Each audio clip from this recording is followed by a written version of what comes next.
Vamos a pasar al tiempo del estudio, hermanos.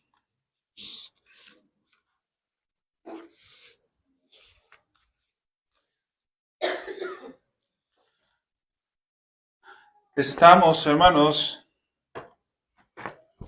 tocando la clase número 2 de esta serie, hermanos, que hemos denominado la comunión entre iglesias confesionales. Hermanos. La clase de hoy, hermanos, vamos a ver, y es la de hoy, hermanos, y dos clases más. Vamos a ver, hermanos, muchos elementos históricos, hermanos. Vamos a ver algunos elementos históricos que son importantes, hermanos, para poder nosotros entender eh, lo que la Escritura nos manda a entender como comunión. Cuando el apóstol Pablo alaba a la iglesia de Corinto, hermanos, en la lectura que hicimos, donde les dice, capítulo 11, versículo 2, os alabo, hermanos, porque en todos acordáis de mí. Y luego dice, y retenéis las instrucciones. Esta palabra, instrucciones, hermanos, proviene de una raíz griega que es paradosis. Esta palabra, hermanos, tiene el mismo significado que doctrina, pero al mismo tiempo, hermanos, tiene el mismo significado que tradición. Entonces, lo que el apóstol Pablo le está diciendo a la iglesia de Corinto es que los alaba porque han retenido las tradiciones tal y cual él las entregó. A veces, hermanos, tenemos una idea muy errada que cuando decimos tradición, la tradición, los reformadores en contra de la tradición, desechamos muchas cosas, hermano, que no son del todo malas. Bueno, que no son malas. La Escritura, hermanos, nos habla acerca de la tradición, hermanos, pero nos habla desde una perspectiva buena, pero también desde una perspectiva mala. ¿Sí? Lo importante, hermanos, es entender que una tradición es una enseñanza que procede de una fuente de autoridad. Eso es una tradición, hermano. ¿Sí? Una enseñanza que procede de una fuente de autoridad. Cuando nuestro Señor Jesús le recriminaba a los fariseos por qué guardaban ciertas tradiciones, él sabía que esas tradiciones venían de una fuente de autoridad, que en este caso eran los rabinos, los fariseos. Esas tradiciones eran malas. Pero el apóstol Pablo acá está alabando a la iglesia de Corinto porque retiene las tradiciones que venían de una fuente de autoridad, en el caso del apóstol Pablo, y que eran en un sentido bueno. ¿Sí? Vamos a ver, hermanos, durante estas clases, algunos aspectos, así como vimos en la clase pasada, el argumento bíblico para la práctica de la comunión intereclesial, vamos a ver, hermanos, el argumento histórico para poder entender, hermanos, cómo la comunión intereclesial ha sido bíblicamente e históricamente practicada por la iglesia. Desde su origen hasta el siglo XVI, XVII, nadie tenía ningún problema, hermanos, con esto. En el siglo XX, siglo XXI, en la época actual, muchas iglesias evangélicas empezaron a tener problemas con esto. Estaban por un lado aquellos que despertaban a la reforma y lo que querían hacer era aislarse de otros. Hermano, una iglesia que se aísla de otros está afirmando que Dios tiene un poder muy limitado para actuar únicamente sobre su iglesia local. Pero no, mis hermanos, Dios tiene poder, hermanos, para actuar en iglesias formadas por pecadores en todo el mundo. Después empezó otro auge a surgir de muchos que empezaron a decir es que el asociacionismo o asociacionalismo, uno lo puede encontrar, hermanos, en libros de diferentes formas. Asociacionismo, no confundir, hermanos, con el asociacionismo psicológico, ¿sí? Que eso es otra cosa, ¿sí? Lo que estamos hablando es del asociacionismo formal o el asociacionalismo, ¿sí? Muchos utilizan la palabra asociacionalismo para no utilizar el adjetivo formal al asociacionismo, ¿sí? Pero ojo, hermanos, no confundamos ninguno de estos dos con la teoría psicológica del asociacionismo, ¿sí? Eso es otra cosa, hermanos. Y se lo comento esto, hermanos, porque a lo mejor es muy probable que alguno escuche una palabra y lo primero que hacemos, ¿qué es, hermanos? Google, ¿verdad? Lo primero que hacemos. Y muchas veces, hermanos, si nos vamos sin saber los diferentes contextos o los significados de esta palabra y sobre todo cómo han sido reconocidos como doctrinas, nos vamos a desviar muy probablemente, hermanos, ¿sí? Entonces, no es asociacionismo psicológico, es asociacionismo formal o asociacionalismo.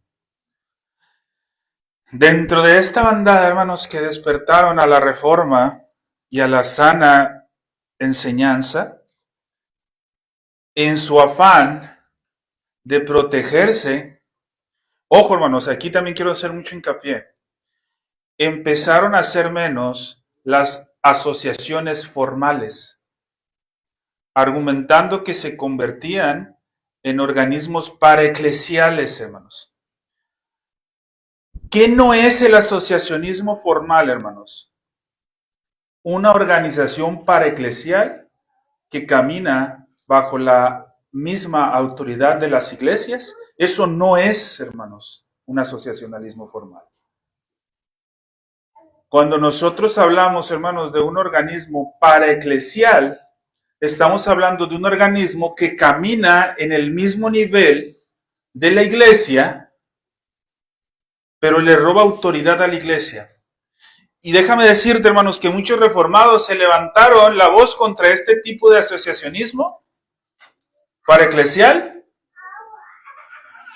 pero lo que no cayeron en cuenta, hermanos, es de que la mayoría de los reformadores, y ojo, no estoy diciendo que sea correcto, ahorita vamos a ver por qué, pero la mayoría de los reformadores, hermanos, sí aceptaba las organizaciones paraeclesiales.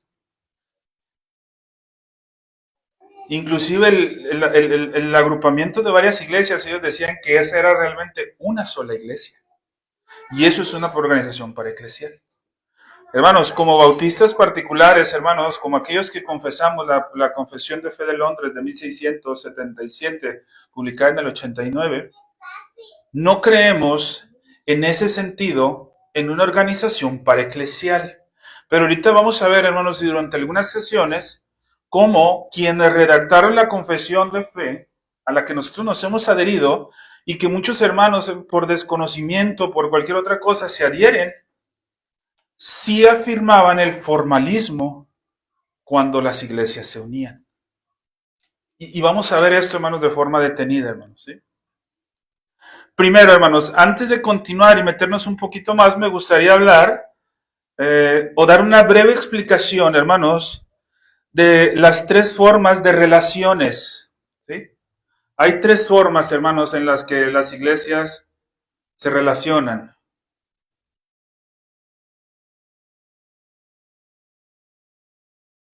Históricamente, hay tres formas en que la iglesia se ha relacionado, hermanos. Voy a verlo de forma muy breve, hermanos, porque cuando estudiamos la confesión vimos acerca de esto y profundizamos un poco. Si hay alguien que tenga alguna duda, podríamos buscar el material que está en el canal de YouTube de la iglesia y ahí hablamos acerca de esto. Espero yo, hermanos, que nos acordemos un poco, ¿sí? Pero estos tres tipos de formas, hermanos, es el episcopado, por una parte, hermanos,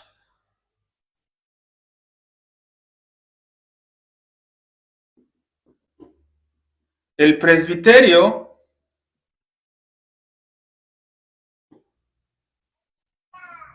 independencia, hermanos, no me alcanzó el pizarrón, pero es independencia. Entonces, las tres formas de gobierno, hermanos, que históricamente se han conocido, en las que se han relacionado las iglesias o han tenido esta comunión intereclesial, es el episcopado, el presbiterio y la independencia.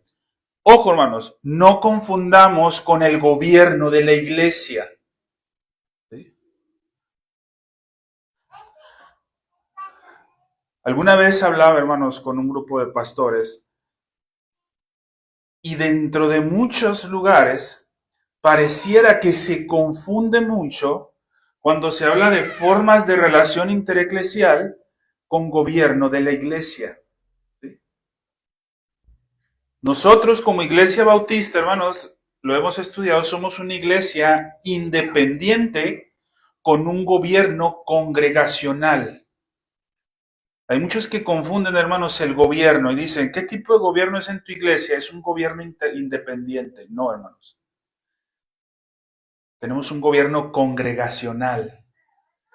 Hace unos meses estuvimos estudiando, hermanos, un libro de John Cotton, Las llaves del reino de los cielos. ¿No? Muy recomendado, hermanos, para quienes no lo han podido leer. Y habla sobre esto, hermano. ¿Sí?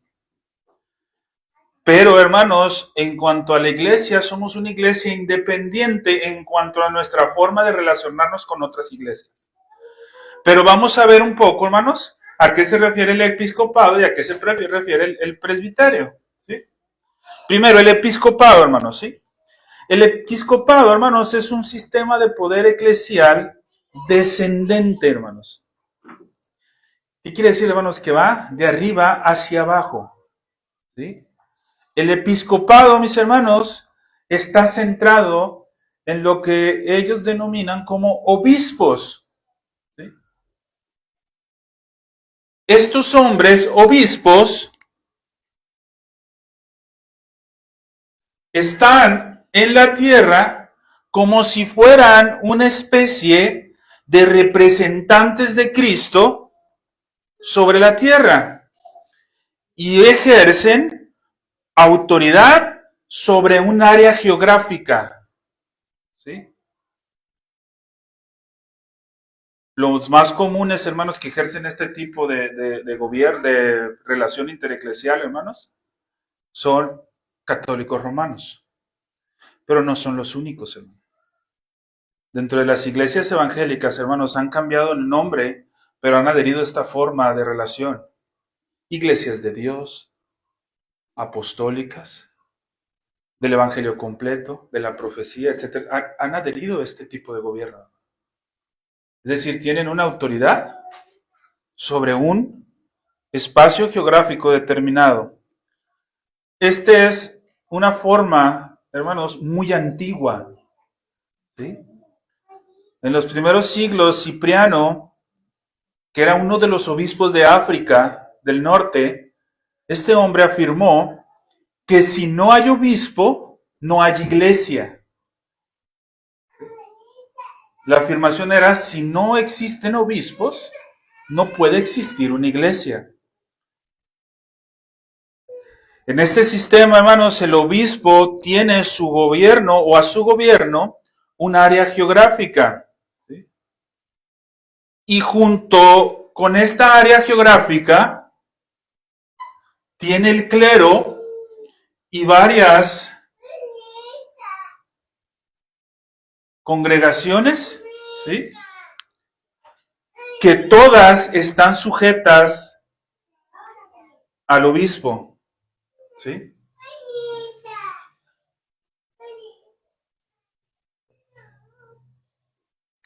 ninguna de estas puede hacer nada sin que el obispo lo autorice. Como les digo, hermanos, este tipo de relación ha cambiado en muchas denominaciones, incluyendo las evangélicas, pero es lo mismo, ¿no? ¿Sí? Ahora, dentro de esta forma de gobierno, todas estas congregaciones están sujetas a el obispo. Eso dicen desde la perspectiva de ellos, que los convierte en una sola iglesia visible. ¿Sí? Para ellos todo esto es una sola iglesia visible. Por eso pueden ejercer ese tipo de relación intereclesial. Está por el otro lado el presbiterio, hermanos, ¿sí? Ahora, el presbiterio, a diferencia de este, es un sistema ascendente. Va de abajo hacia arriba en cierto sentido, hermanos. Ahorita vamos a ver por qué. Este es un gobierno centrado en los ancianos. ¿Sí? Es decir, hermanos, las iglesias eligen sus ancianos y sus ancianos forman lo que se conoce como un cuerpo de ancianos. Estas no tienen obispo en el sentido episcopal, como este. ¿Sí?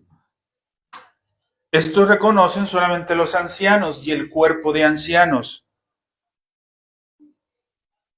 Bajo este sistema forman algo que se le conoce sesión, y en esa sesión, ¿sí?, se convierten en los responsables de la iglesia local. Es decir, dicen, es que la iglesia local está ejerciendo su autoridad delegada, pero la está ejerciendo a través de esa sesión. Esa sesión la conforman el cuerpo de ancianos. ¿Sí? Ahora, en su forma más antigua, hoy se ha degradado muchísimo, hermanos, pero en su forma más antigua, esta tiene una relación directa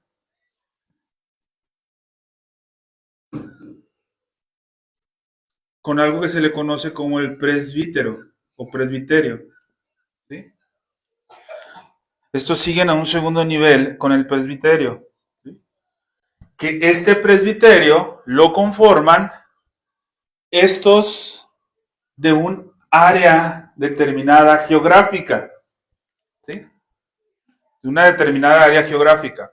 Ojo, que aquí no están los de todo el mundo. Están los de un área determinada geográfica. Estos, a su vez, el conjunto de estos forman lo que se conoce como un presbiterio. ¿Sí? Y después estos, en un sentido más antiguo, se van a algo como aquí hay varios presbiterios, ¿sí? Porque aquí están los de la área norte, los del área sur, los del área este. La conformación de esos 3, 4 presbiterios o más se juntan y conforman algo que se le conoce como un sínodo. ¿Recuerda algo como el sínodo de Dort? ¿Sí?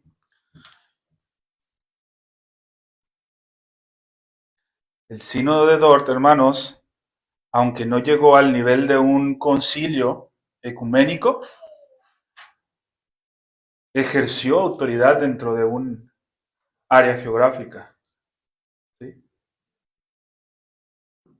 Se reunieron varios presbiterios en Dordrecht, y se formó ese sínodo. ¿Sí?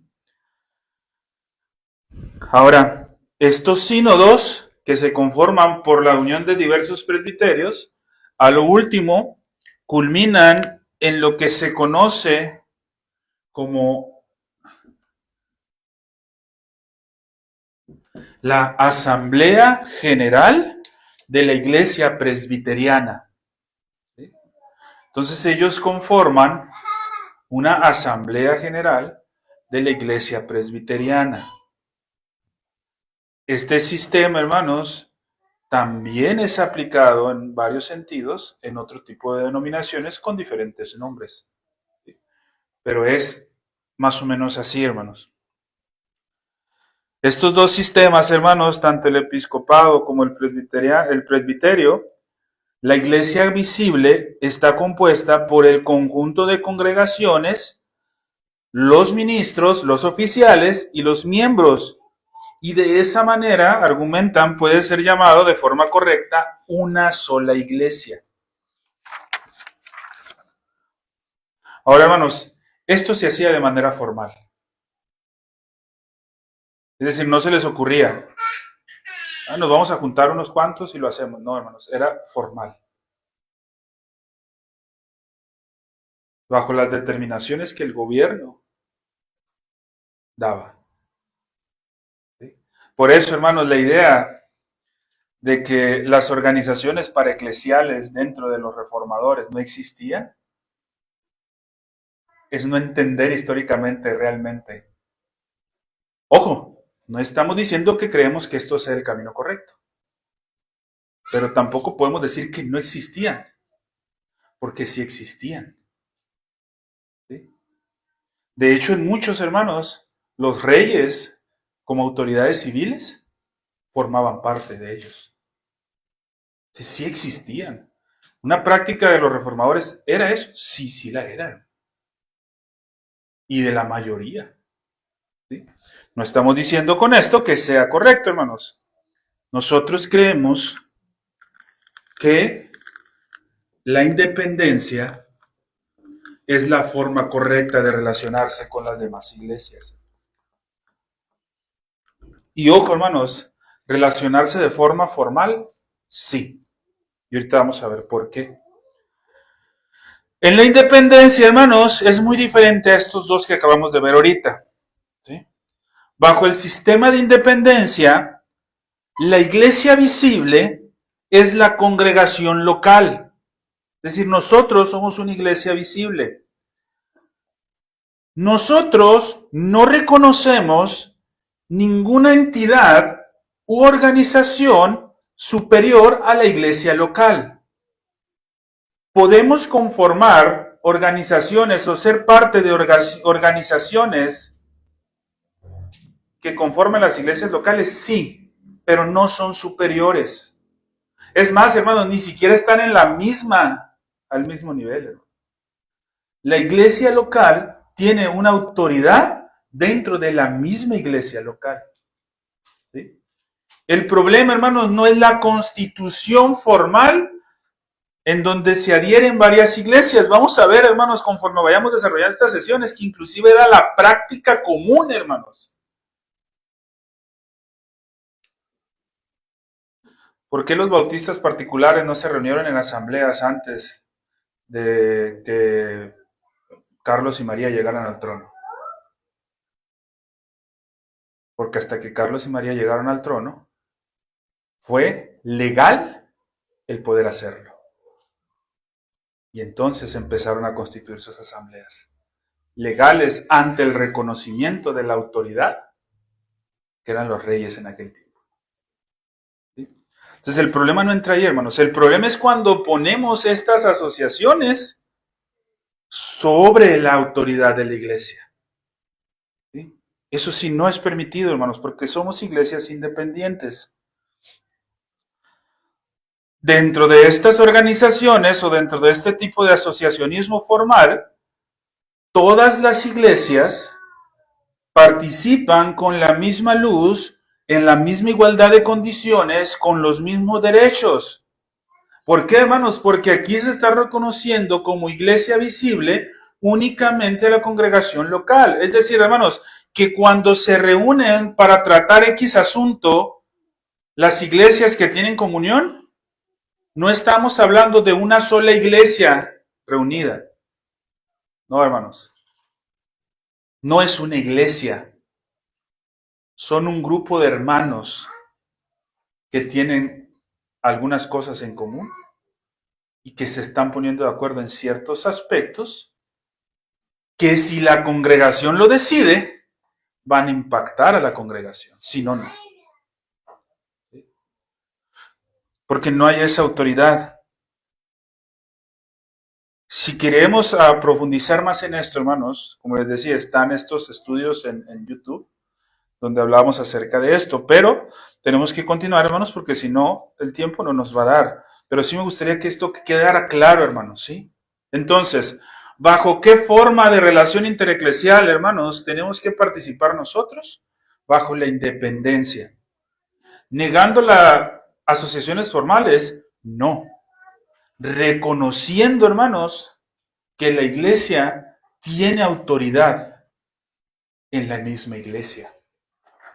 Vamos a ver, hermanos, cómo conforme vayamos estudiando esto, en ninguna parte hablamos de que una organización formal constituida por diferentes iglesias, buscando dándole la formalidad que se requiere, venga a imponer algo sobre una iglesia independiente, hermanos. No. Inclusive, hermanos, es tal el punto que no puede ni siquiera desconocer a una iglesia. Puede limitar comunión, ¿sí? Puede decir no tener comunión por desacuerdos, pero no puede decir esta ya no es iglesia. ¿Por qué, hermanos? Porque la única forma, hermanos, de reconocer a alguien como gentil y publicano, como no creyente, es a través de la iglesia local. Aunque en la comunión, hermanos, puede haber ciertos consejos, puede haber ciertas exhortaciones, no puede ejercerse ese tipo de disciplina. Porque cada iglesia tiene su autoridad. Pero sí me explico aquí, hermanos, ¿sí? No es, hermanos, no es un conflicto entre si es legal o no es legal. Es la forma en que actúan, hermanos, ¿sí?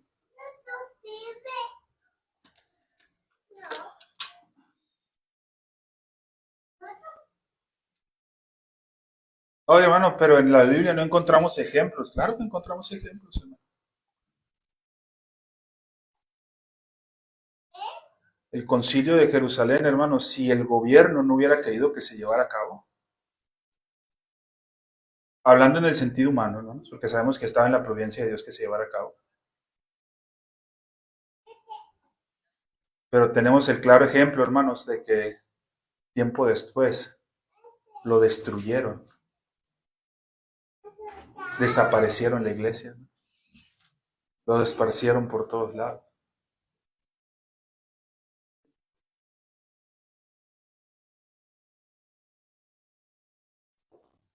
Ustedes tienen sus leyes, ustedes tienen sus estatutos, ríjanse bajo sus leyes y bajo sus estatutos. Pero el rey, en algún sentido, hermano, les daba aval para que lo hicieran. ¿Sí? Que hoy ha cambiado la situación, hermanos, y hoy hay formalidad constitucional, es distinto. Hermanos, los primeros concilios ecuménicos, hermano, es muy probable que el primer concilio ecuménico no se hubiera podido llevar a cabo, hermanos, sin que el líder del gobierno en aquel entonces, hermanos, Constantino, lo quisiera, hermano. Es muy probable que a lo mejor no se hubiera llevado a cabo. ¿Sí? Entonces, esas cuestiones, hermanos, en las que tenemos que tener mucho cuidado para no confundir, hermanos, ¿sí?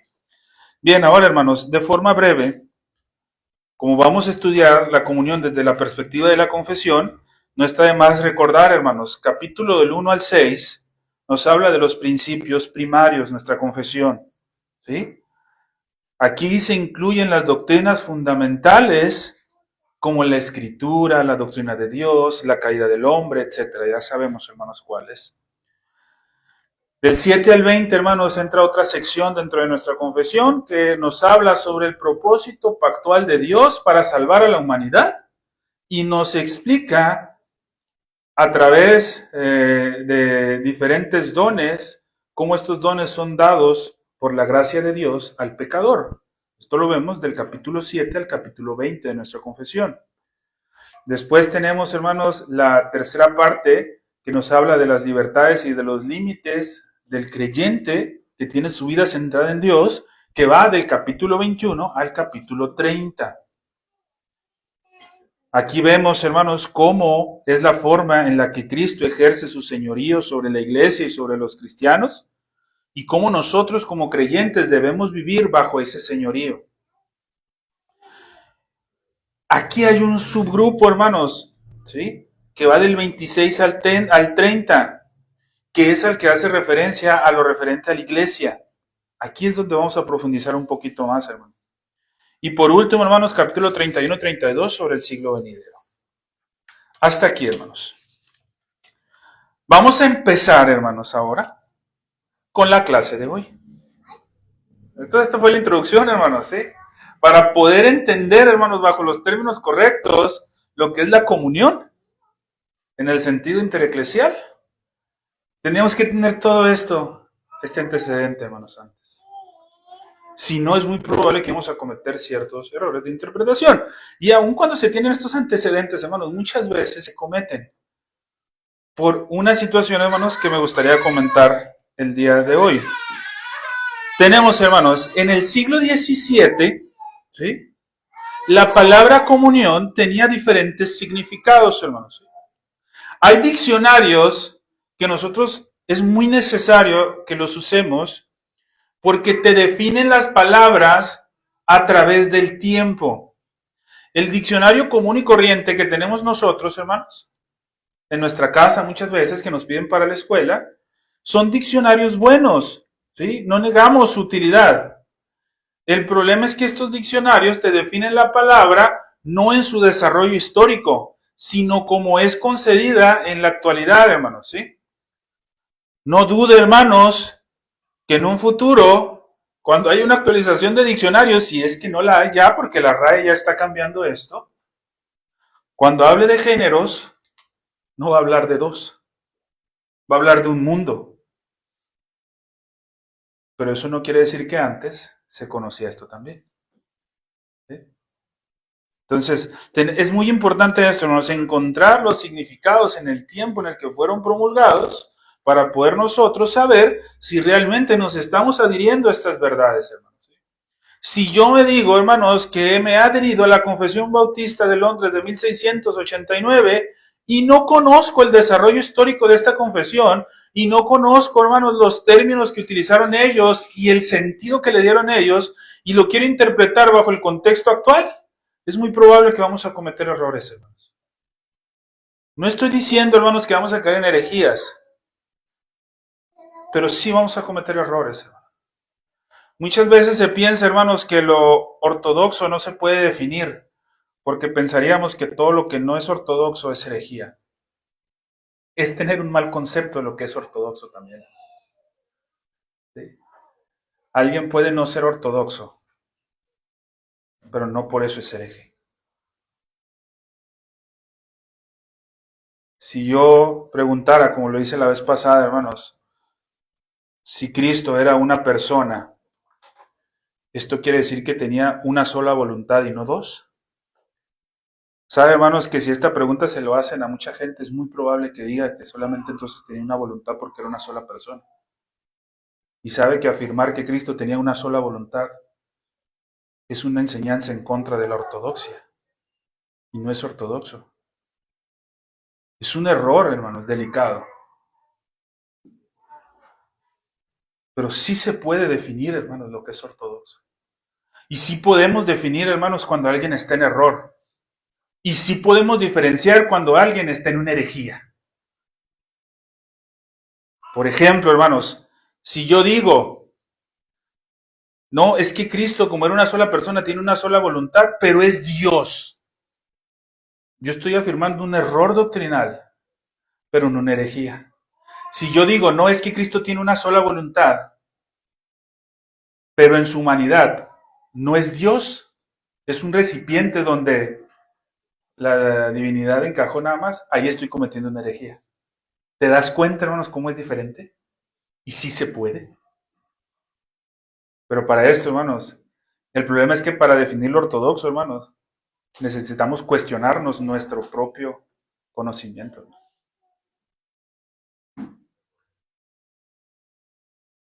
Alguna vez, hermanos, en una clase del seminario, alguna vez lo comenté, hermanos, estaba dándonos la clase el pastor Richard Barceló y nos estaba hablando sobre la doctrina de Dios. Y yo le dije, ay hermano, como la esté explicando, ya la siento más sencilla la doctrina. Ay, Víctor Hugo, qué valiente eres. Decir que es más sencillo. Luego empieza a hacer preguntas y yo digo, no, perdón, no es tan sencillo. Porque es complicado, hermanos, ¿sí? Pero bueno, hermanos, continuando, vamos a la definición de los términos, hermanos, ¿sí? Ojo, hermanos, el diccionario inglés de Oxford, que es el diccionario, hermanos, que ellos tenían en su tiempo cuando redactaron la Confesión de Fe, da una definición de comunión según, hermanos, su uso más antiguo, ¿sí? Y dice que en el año 1382, la definición de comunión era compartir o tener en común participación. Eso era en el año 1382. Después esta palabra, en el año 1386, se le adhirieron más cositas y decía, el compañerismo o relación mutua entre los miembros de la iglesia o de cuerpos que se reconocen entre sí como ramas de la iglesia católica. Hermanos, no hablamos de Roma, ¿sí? Carta de comunión, un certificado de membresía en la iglesia. Para eso era comunión para el año 1386. Ya para el año 1553, hermanos, decían que comunión era compañerismo y asociación en acciones o relaciones con penetración espiritual. Y la última, hermanos, de 1565, más cercana, cuando los confesores redactaron la confesión, decía unión orgánica de personas unidas por fe y ritos religiosos comunes. Una iglesia o denominación. Aquí ya está abriendo un poquito más el término. El cuerpo organizado que profesa una misma fe. De esa manera definía el diccionario como comunión. Todas las definiciones, hermanos, en un sentido espiritual, ¿verdad? Hermano, Oxford era uno de los principales semilleros, hermanos, de ministros. Hermanos, el cristianismo es y ha sido el punta de lanza en todos los sistemas educativos existentes. Hermano. Unos piensan, hermanos, que los griegos eran los hombres más sabios. Pero los griegos, hermanos, su sistema de educación lo sacaron, hermanos, del cristianismo antiguo. Del antiguo, hermanos, de los tiempos de Adán y Eva, de Noé, de Abraham. ¿Sí? Y ellos le pusieron nombre, hermanos, ¿sí? Como nosotros lo conocemos, un modelo de educación clásica cristiana. Ellos dijeron, estas son las 7 artes liberales. El trivium y el quadrivium. Que eso sería otra cosa, hermano. Pero me voy a dejar hasta ahí para no enredarlos más, hermano, porque ya nos vamos a ir para otro lado. Pero bueno, hermanos, ahora, vámonos ahora, hermanos, por el significado que da la Real Academia Española hoy, actualmente, a comunión. Y ojo lo que dice, hermanos, en su primer significado dice, trato familiar o comunicación entre personas. Ese es el significado que le da a comunión. Trato familiar o comunicación entre personas. Y ya después vienen otras definiciones como lo son unión, vinculación, conexión, lazo, relación, alianza, etc. Sacramento en la Eucaristía, en el cristianismo. Eso también se refiere a comunión. Congregación de personas que profesan la misma fe religiosa o partido político. Hecho de unirse a algo en común, especialmente no material, hermanos. Pero ¿qué pasó, hermanos? Empezamos a definir la comunión intereclesial bajo el concepto actual de la Real Academia Española y lo encajonamos en un trato familiar o comunicación entre personas. Y por eso empezamos a hacer a un lado la formalidad dentro del asociacionismo.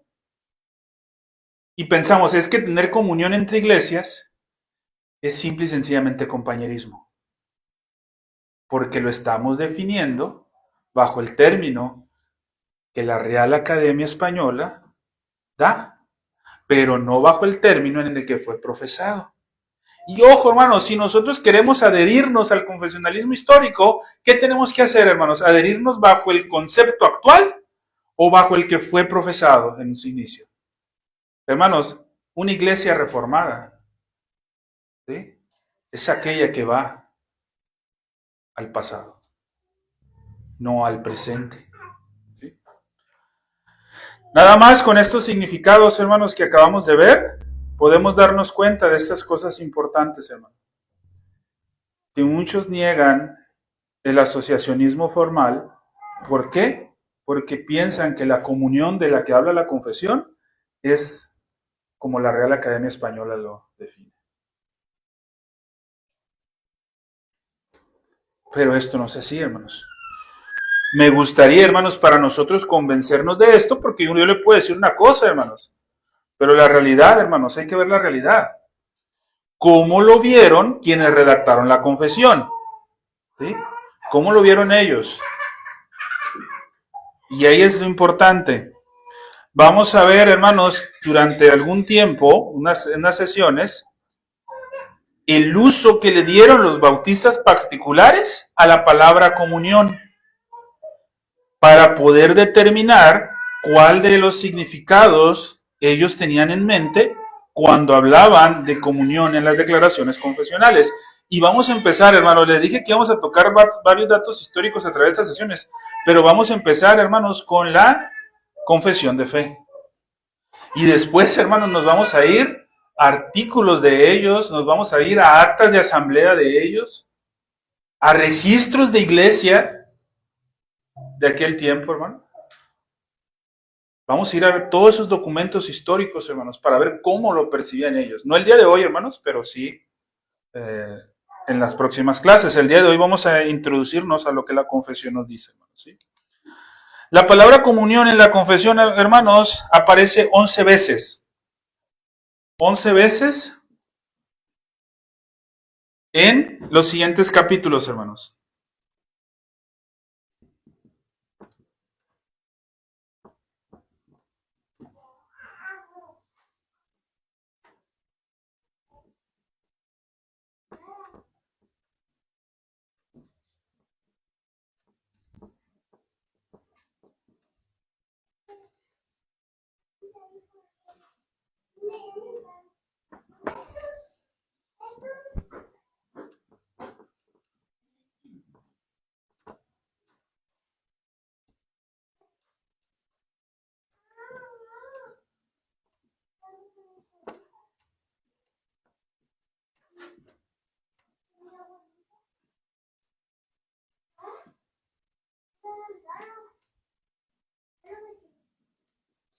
En estos capítulos, hermanos, de Dios y la Santa Trinidad, de la creación, de la caída del hombre, el pecado y su castigo, de la iglesia, de la comunión de los santos y de la cena del Señor, aparece la palabra comunión y aparece 11 veces, hermanos. Se lleva un plato de comida extra, hermanos. Quien me diga qué capítulos son estos. ¿Alguien se anima?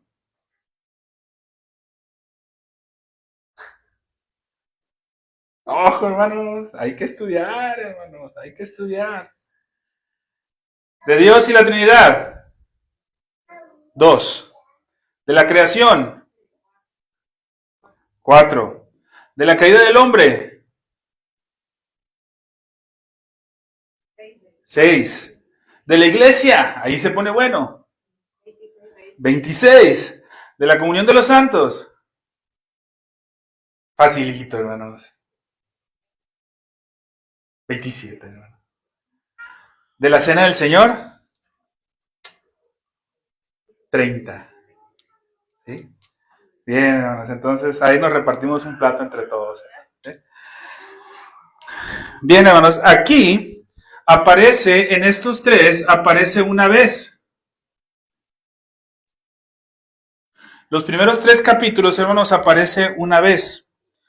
En estos 3 capítulos se relaciona la comunión personal con Dios.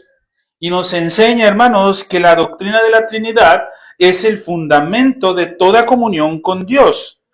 Nos presenta, hermanos, como el primer hombre y la primera mujer, en este caso Adán y Eva, gozaban de una comunión original con Dios. Y esta comunión original estaba en forma de pacto. Pacto que fue quebrantado ¿por quién? Por el hombre, ¿sí? Y en la caída, como consecuencia de ese quebrantamiento de pacto, ¿qué pasa? Pierden la comunión, ¿sí? Al perder la comunión, quebrantaron el pacto. Aquí hace referencia a la palabra comunión dentro de la confesión a una relación profunda y muy personal, vinculada a través de un pacto, ¿sí? Es decir, hermanos, una verdadera compenetración y compañerismo y participación, ¿sí? Que existía. Y en todos los demás casos, hermanos, ¿sí? Que son 2, 4 y 1. Sí, son 11. 2, 1, 3, 4, 5, 6, 7, 8, 9, 10. Entonces aquí son 2. 11. Todos los demás, hermanos, nos habla en lo referente a eclesiología. Lo referente a la eclesiología. El capítulo 27 de la Comunión de los Santos, los usos de la palabra reflejan el fundamento de la comunión en la doctrina de la Trinidad y Cristo, y una relación tan íntima que tiene el creyente con Cristo, en donde o de donde parte la necesidad y la obligación de comunión entre los miembros de la iglesia, hermanos. ¿Por qué hay comunión entre nosotros? Porque cada uno de nosotros tiene una comunión personal e íntima con Cristo. Y en esa comunión personal e íntima con Cristo, a través de su pacto, nos lleva, hermanos, a una comunión entre hermanos. ¿Sí? Pero pregunto yo, ¿que acaso Cristo murió únicamente por los que formamos la Iglesia Bautista Torrefuerte? ¿Verdad que no? Hermanos, Cristo murió por todos, su pueblo. Al todos ser miembros de la Iglesia Universal, tenemos que tener todos compañerismo mutuo. Y esto se da a través de Cristo en su pacto. En el segundo párrafo del capítulo 27, la comunión ya se traslada a una esfera más concreta, ¿sí? Que son la familia y la iglesia local. Esto por la práctica de la adoración, el servicio espiritual y la necesidad de ayuda personal, pero ojo, hermanos, sin caer en un comunismo. ¿Sí?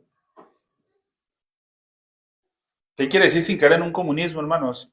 No vamos a llegar nunca, hermanos, con usted a decirle, hermanito, ¿sabe qué? Venda su carro, porque la hermanita de acá tiene necesidades. No, hermano.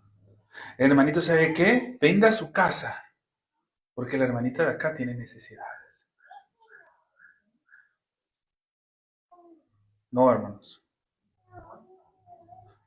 Pero si usted dice, hermano, yo tengo esto y lo doy para que mi hermana que tiene necesidad supla su necesidad, créame que no le vamos a decir, no, hermana. Si el Señor lo está poniendo en usted para compartir y tener esa comunión, adelante. ¿Sí? Lo importante, hermanos, es identificar que en el párrafo 2 del 27 nos habla de esferas concretas, la familia y la iglesia. Ahora, en el capítulo 30 de la Cena del Señor aparece 2 veces. La primera vez vemos una descripción de cuándo fue instituida y dice que es ser un vínculo y una prenda de su comunión con Él y entre ellos mutuamente. ¿Sí? Entonces, mis hermanos, en la Cena del Señor vemos que hay una unidad en Cristo y su pueblo. ¿Sí? Cuando participamos en la cena del Señor, hermanos, estamos participando con Cristo. Pero a la vez, hermanos, estamos participando entre nosotros. Y eso es parte de la comunión, hermano. La segunda vez viene en el capítulo 30, párrafo 8, que dice: todos los ignorantes e impíos, no siendo aptos para gozar de la comunión con Cristo, son por lo tanto indignos de la mesa del Señor. Te fijas que no es cualquier cosa. ¿Sí? En estos dos usos podemos ver claramente que hace referencia a una profunda relación personal con Cristo y su pueblo, que tienen un vínculo íntimo, y este se refleja en la cena del Señor. ¿Sí? Hasta ahorita, hermanos, la confesión es presentada, la palabra comunión es presentada en la confesión como un aspecto de una relación concreta, ¿sí? Ya sea disfrutada o rota, como en el caso de Adán y Eva,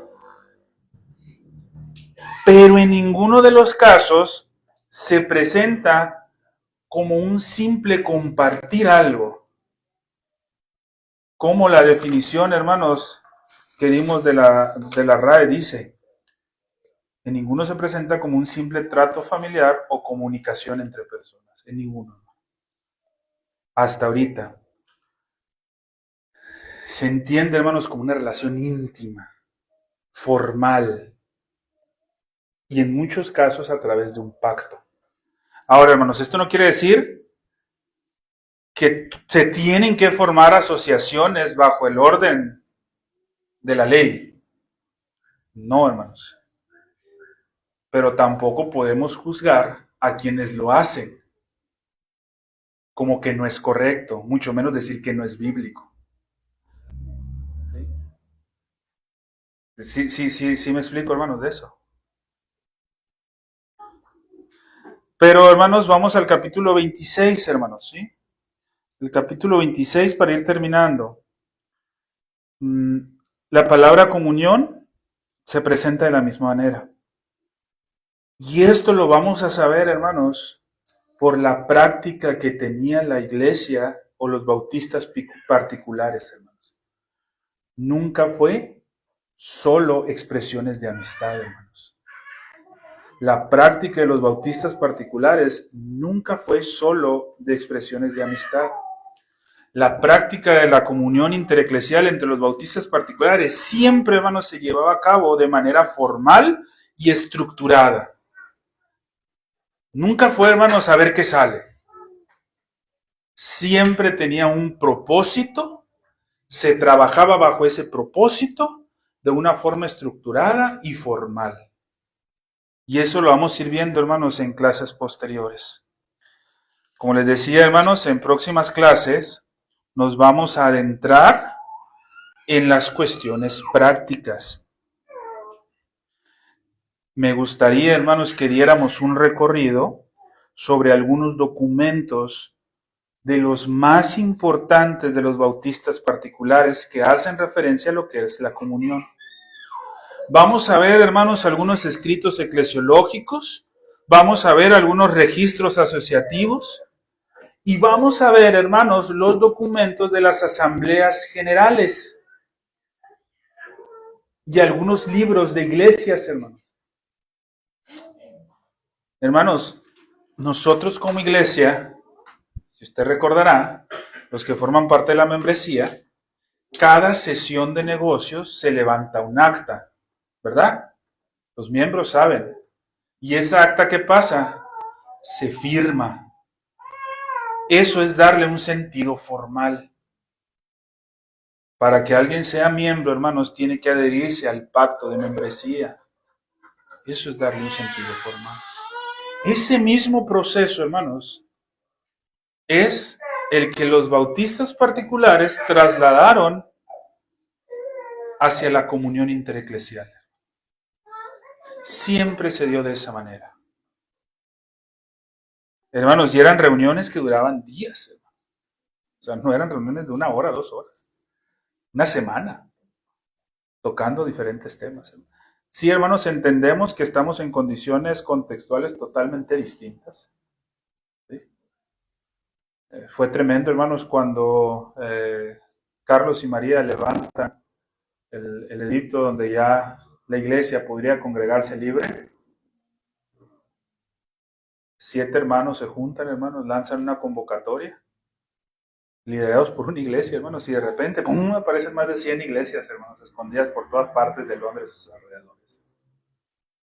Con diferencias, sí, hermanos. Diferencias entre los principales que dirigían este movimiento, sí. Pero, hermanos, reconocían.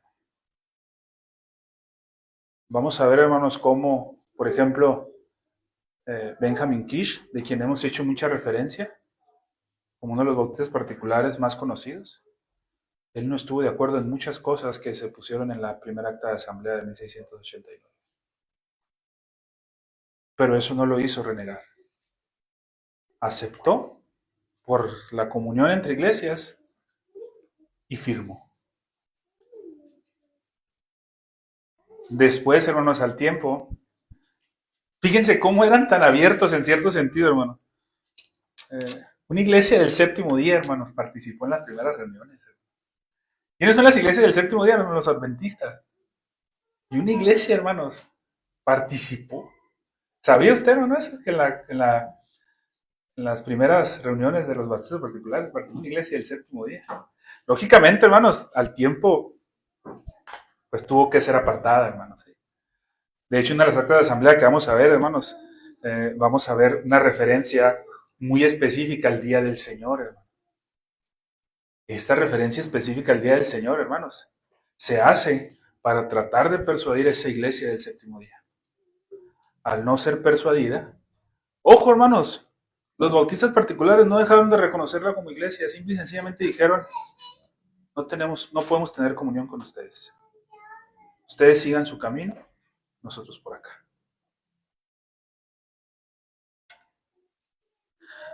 Lamentablemente, hermanos, muchas iglesias reformadas hoy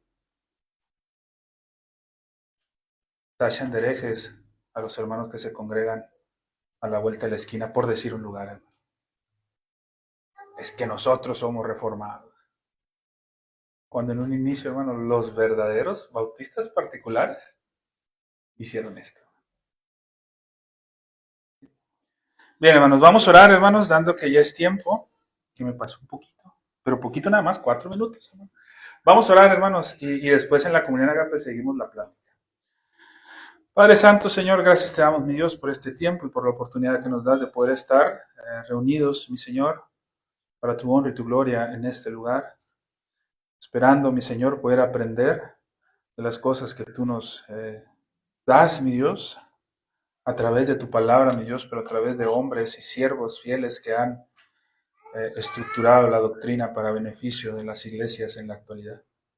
Te pedimos, mi Dios, y te suplicamos por esto, sabiendo y reconociendo, mi Dios, que para tu honra y tu gloria se hace esto. En Cristo Jesús lo ponemos en tus manos, mi Dios. Amén.